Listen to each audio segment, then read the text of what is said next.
जय श्री गणेश। नमस्कार। मैं आचार्य संजय द्विवेदी। मेरे समस्त प्रबुद्ध दर्शकों का मेरे चैनल पर हार्दिक स्वागत है। प्रिय दर्शकों, आज मैं सेनापति मंगल के राशि परिवर्तन प्रभाव को लेकर आपके सम्मुख उपस्थित हूँ। 9 ग्रहों में सेनापति मंगल 20 अक्टूबर को अपनी राशि का परिवर्तन करके चंद्रमा की कर्क राशि में प्रवेश कर चुके हैं। अब चूंकि कर्क राशि मंगल की नीच राशि है तथा नियमानुसार जब भी कोई ग्रह नीच राशि में होता है तो उसका बल, उसका प्रभाव, उसकी सामर्थ्य में न्यूनता आ जाती है तथा उसका नकारात्मक प्रभाव बढ़ जाता है। अब चूंकि मंगल ऊर्जा के स्रोत हैं, क्षमता के कारक हैं, साहस पराक्रम के कारक हैं, सैन्य क्षमताओं के कारक मंगल हैं। इसी प्रकार से वाद विवाद, लड़ाई झगड़ों के कारक भी मंगल है। अब मंगल जब नीच राशि में होंगे तो किस प्रकार का परिणाम देने जा रहे हैं, आज मैं कुंभ राशि के लिए मंगल के इस राशि परिवर्तन का किस प्रकार का प्रभाव प्राप्त होगा, यहाँ पर कुछ लाभ मिल सकते हैं अथवा समस्या आ सकती है।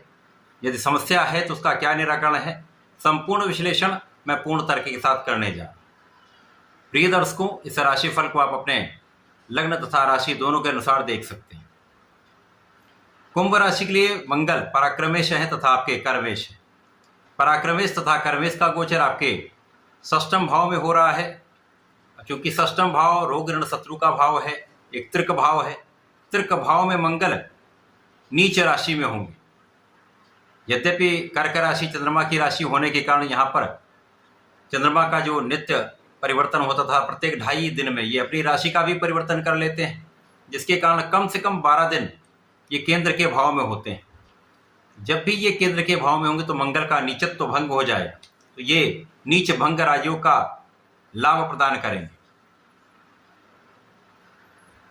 अब यहाँ पर कुंभ राशि के लिए कुछ सावधानी का समय है, क्योंकि ये एक लंबा परिवर्तन है।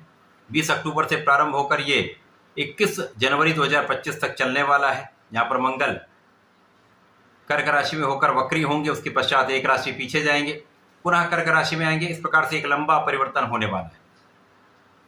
षष्ठम भाव रोग ऋण शत्रु का भाव है। इस प्रकार से जब मंगल नीचत्व के भाव में होंगे तो इन भावों में प्रबलता आ जाएगी, अर्थात यहाँ पर स्वार्थी मित्रों के कारण, ऋण के कारण, रोगों के कारण तथा शत्रुओं के कारण आपको समस्या का सामना करना पड़ सकता है। वाद विवाद की स्थिति बढ़ सकती है, कानूनी समस्याएं यहाँ पर हो सकती हैं।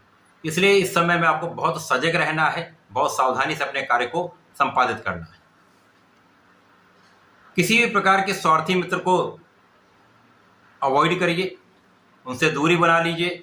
इस समय में किसी भी विवाद से बचना आपके लिए श्रेयस्कर है। विवाद से दूर रहेंगे उतना ही आपको लाभ मिलेगा। इस समय अपने खाने पीने पर पूर्ण नियंत्रण रखें। अधिक बाहर का खाना आपके लिए स्वास्थ्य की समस्या का कारण बन सकता है। इस समय कोई भी कार्य करें, उस कार्य में बहुत सोच विचार कर समझदारी से निर्णय आपको लेना होगा, क्योंकि जल्दीबाजी में किया गया निर्णय कहीं ना कहीं यहाँ पर समस्या बनाने वाला है। क्रोध से बचें, वाणी पर पूर्ण नियंत्रण रखें, क्योंकि क्रोध और वाणी शत्रु बढ़ाने का कार्य कर सकती है। अतः इस समय बहुत सावधान आपको रहना हो। जब नीचत्व भंग होगा तो यहाँ पर जो लोग ऋण का प्रयास कर रहे हैं उनको ऋण प्राप्ति हो जाएगी, उनका व्यापार प्रगति करेगा। आपका पराक्रम आपके लिए लाभान्वित करने वाला होगा। आपका पराक्रम आपके कार्यक्षेत्र में आपको आगे बढ़ाने वाला होगा, आपको सफलता की प्राप्ति होगी। कार्यक्षेत्र में संपूर्ण रूप से आप सफल रहेंगे, क्योंकि आपकी जो क्षमता है, आपका जो दृढ़ प्रतिज्ञ प्रकृति है तथा आपके अंदर ऊर्जा का जो प्रवाह है अत्यंत श्रेष्ठ रहेगा, जिसके कारण आप अपने कार्यक्षेत्र में संपूर्ण रूप से लगे रहेंगे, संपूर्ण प्रयास करेंगे, तो उसका प्रतिफल आपको लाभ के रूप में प्राप्त होगा, धन के रूप में प्राप्त होगा तथा आपको सफलता की प्राप्ति होगी। परंतु जब जब ये नीचत्व का प्रभाव देंगे तो यहाँ पर धोखे की संभावना होती। जो लोग आपके साथ के लोग हैं उन्हीं से धोखा मिल सकता है, अथवा कार्यक्षेत्र में कोई न कोई विवाद आपके लिए क्रिएट होता रहता है, बनता रहता है, जिसके कारण मानसिक तथा शारीरिक रूप से आप प्रताड़ित होते रहते हैं।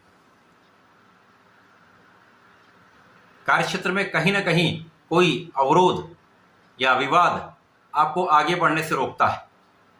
तो इस समय में किसी भी ऐसे व्यक्ति से, किसी भी ऐसे कारण से आप दूर रहें जहां पर आपको लगता है कि यह समस्या कर सकता है। लोगों का संपूर्ण सहयोग मिलेगा, माता पिता का आशीर्वाद आपको प्राप्त होगा। इस समय में आप अपने सुखों को प्राप्त करेंगे, परंतु कहीं ना कहीं उसमें भी, सुखों में भी बाधा की संभावना यहाँ पर दिखती है। भाई बहनों का पूर्ण सहयोग मिलेगा, भाग्य का साथ मिलेगा, परंतु इस समय में आपको बहुत सोच विचार कर किसी भी कार्य को करना है। अब मंगल यहाँ पर है, भाग्य भाव पर दृष्टि का प्रभाव है। भाग्य भाव के स्वामी शुक्राचार्य हैं जो एक अच्छी स्थिति में हो जाएंगे, तो भाग्य का साथ भी मिलेगा। और शुक्राचार्य के कारण यहाँ पर जो एक ऐश्वर्य वैभव की प्राप्ति होती है उसका भाव प्रबल होता रहेगा। आपकी लग्न पर भी मंगल का प्रभाव है। जब ये नीच भंग में होंगे तो आपकी ऊर्जा सकारात्मक रहेगी, जब ये नीचत्व का प्रभाव देंगे तो यही ऊर्जा नकारात्मकता देने लगती है। तो क्रोध बढ़ जाता है, बिना विचारे कार्य करने लगते हैं, विवेक का साथ ना लेकर आप किसी भी काम को करते हैं तो वहां पर हानि भी होती है, अकारण ही तनाव बढ़ता है, विवाद बढ़ता है।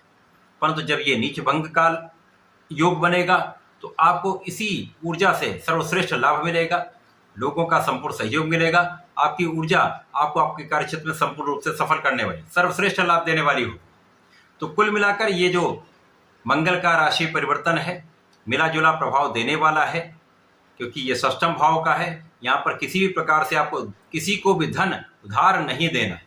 यदि आपने किसी को धन दे दिया तो धन वापसी संभव नहीं है, तो धन देने से बचे। अकारण जो व्यर्थ के मित्र हैं, स्वार्थी मित्र हैं, उनसे दूरी बना लें।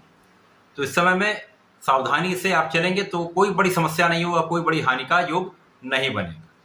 इस समय में नियमित रूप से आपको भगवान शंकर मोचन के शरण में रहना चाहिए, नित्य हनुमान चालीसा करनी चाहिए, संकल्प लेकर हनुमानाष्टक भजंगवाड़ का पाठ यदि मंगल और शनिवार कर लेंगे तो संकट से बच जाएंगे, समस्याएं कम से कम होंगी, आपको लाभ की प्राप्ति अवश्य होगी। तो ऐसा करके समय का उपयोग करें, लाभ लें। धन्यवाद, नमस्कार।